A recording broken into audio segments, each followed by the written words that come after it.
Silok peni napa Tekne un ite donika Namik ang dena kita Penisi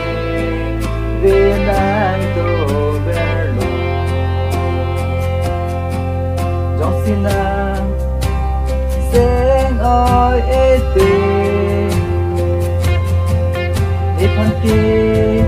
nang hello nikay Elang doi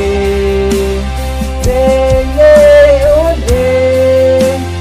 Penang tenge un nikay Genti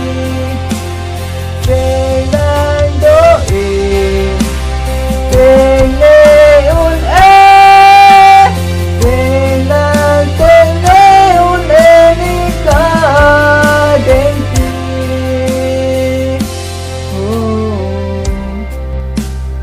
So penti klubi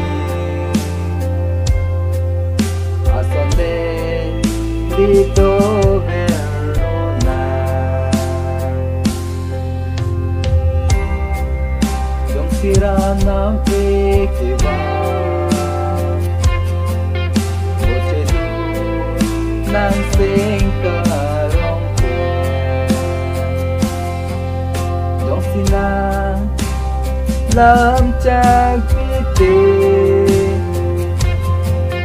Hindi ka from Penelo